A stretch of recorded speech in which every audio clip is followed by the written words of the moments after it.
Bonjour à tous et bienvenue dans cette nouvelle vidéo de la chaîne Think Holistic. Vous avez certainement déjà entendu parler de la projection en psychologie. Alors c'est un phénomène qui est bien étudié et bien documenté, et dans cette vidéo je vais vous parler de son contexte d'application dans un certain sens. L'idée bien entendu c'est pas de parler de projection dans le sens clinique du terme, je précise. Pourquoi certains discours, certaines personnes vont nous rassurer en fait quand on va écouter. Bon. Dans les deux précédentes vidéos, j'ai parlé de comment en fait on crée un certain contexte, comment après on peut effectivement suggérer des choses à son auditoire sans qu'il s'en rende compte directement. Tout ça, ce sont des techniques en fait qu'on retrouve dans la communication, dans les techniques de vente aussi bien entendu. Et pour que tout cela fonctionne correctement, la question c'est de savoir pourquoi en fait ça marche aussi bien chez nous.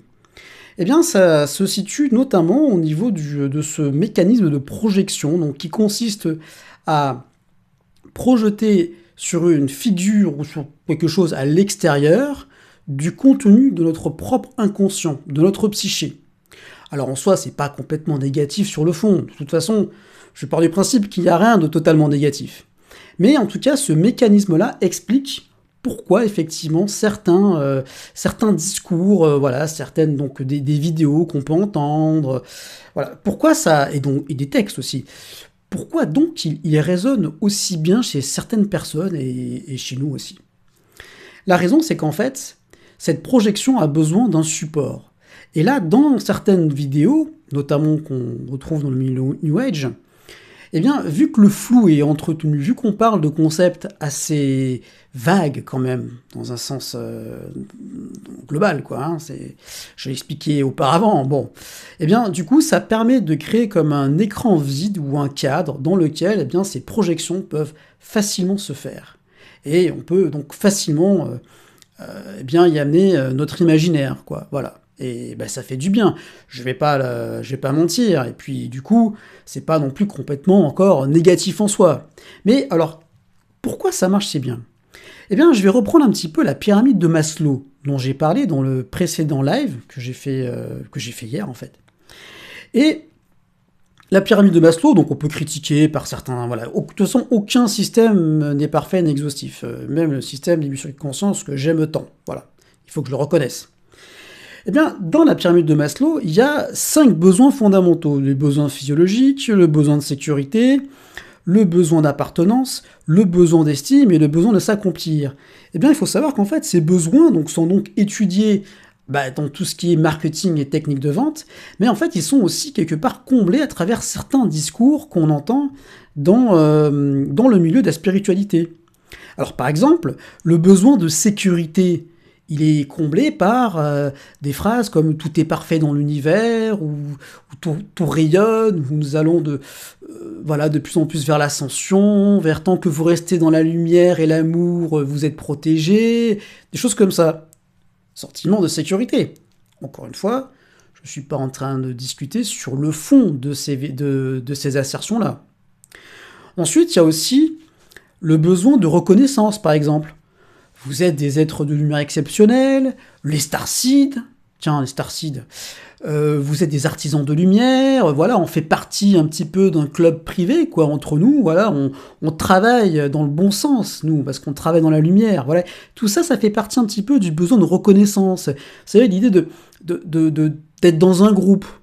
D'ailleurs, à ce sujet, entre parenthèses, les sociétés, certaines sociétés secrètes jouent un petit peu sur cette corde-là. Bon, je ferme la parenthèse.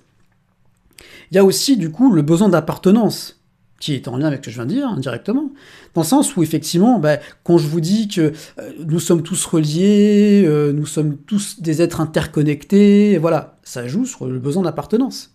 Encore une fois, je suis pas en train de dire que c'est complètement faux. Ensuite, j'ai entendu dans une vidéo ce week-end, au bout d'un moment, il sortait cette phrase comme ça, pendant la discussion au début, nous sommes la source, vous savez. Alors, encore une fois, oui, dans un certain sens, mais ça, justement, ça répond à un besoin de sens, en fait. Vous savez, ça répond à cette... voilà. Mais le dire comme ça, de but en blanc, pour moi, c'est assez surprenant, parce que définissez ce que vous entendez par là, en fait. Vous voyez ce que je veux dire? Bon, encore une fois, je ne suis pas en train de dire que c'est faux. C'est vrai dans un certain sens. Tout dépend de ce qu'on appelle la source aussi. Mais bon, je ne compte pas sur ce sujet. Enfin, il y a aussi le besoin de sécurité qui est comblé par exemple, tout est parfait dans l'univers, tout va toujours en s'améliorant, des choses comme ça. Et tout aussi le besoin d'explication avec, bah là, notamment quand j'ai parlé des champs akashiques et du besoin absolument d'aller voir de trouver ces vies antérieures, comme ça c'est clairement, ça répond aux besoins d'explication. On veut trouver une explication simple. Et parfois, je pense qu'on déporte le problème. Bon. Et il y a aussi tout ce qui est apprentissage karmique, à travers la réincarnation, voilà. Bon. Tout ça pour dire qu'en fait, ça part d'une bonne intention.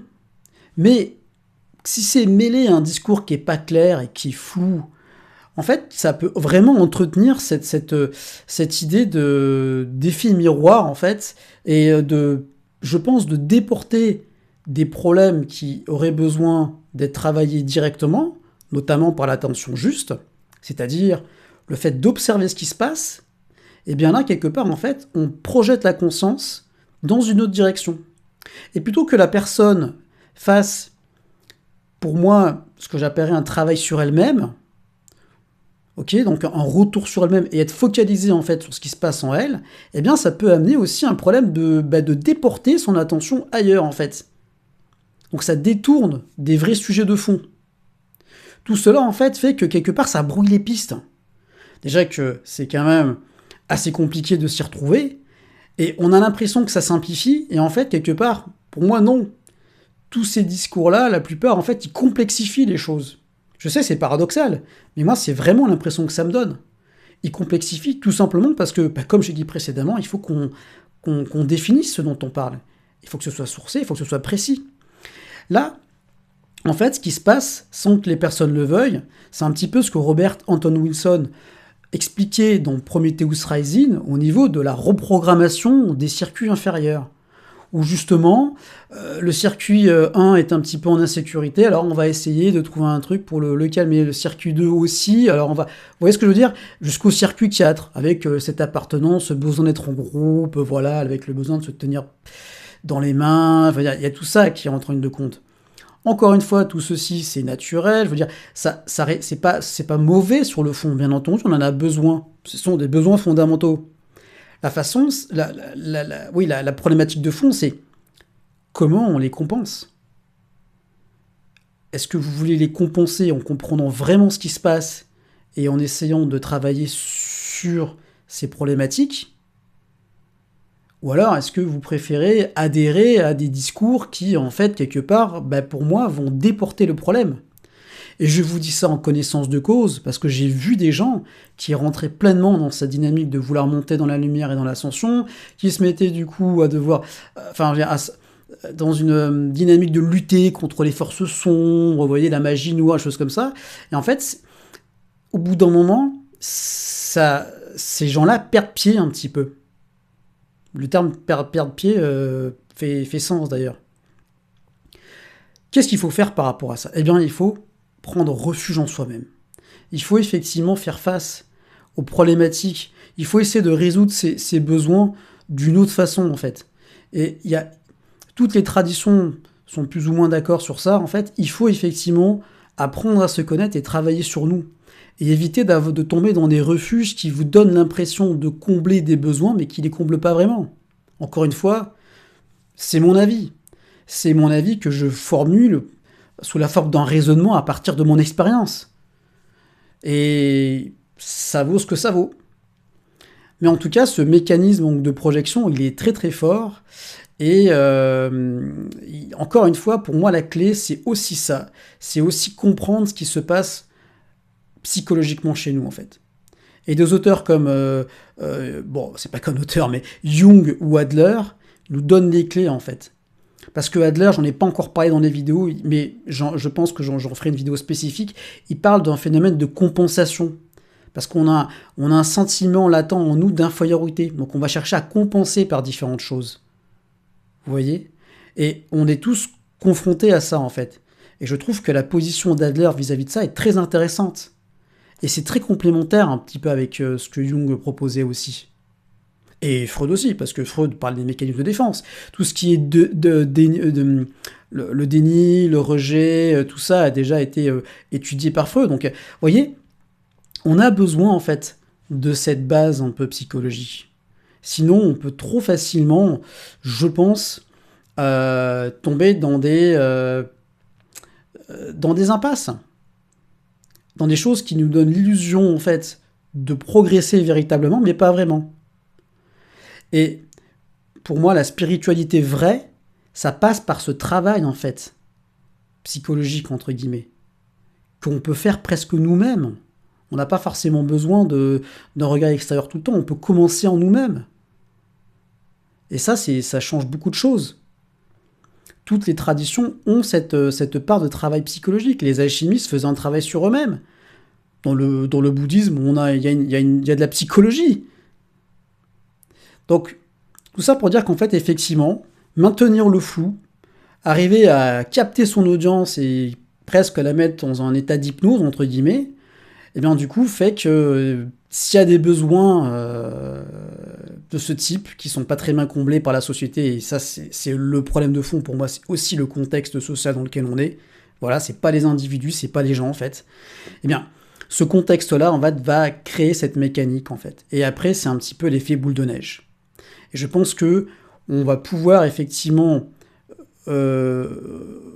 stabiliser un peu tout ça si on se focalise en premier temps sur l'étude de ce qui se passe dans notre psyché, plutôt que de partir de suite sur des conceptions pas vérifiées ou trop vagues. Voilà, donc en fait la clé, pour moi une des clés principales, elle se situe là. Et c'est pas très compliqué à mettre en place, mais effectivement, ça demande de faire ce retour sur soi-même. C'est pas simple, mais je vous assure que vous allez y gagner beaucoup. Et ça va changer énormément de choses. Merci beaucoup d'avoir écouté cette vidéo, et je vous dis à très vite pour une prochaine vidéo. Au revoir.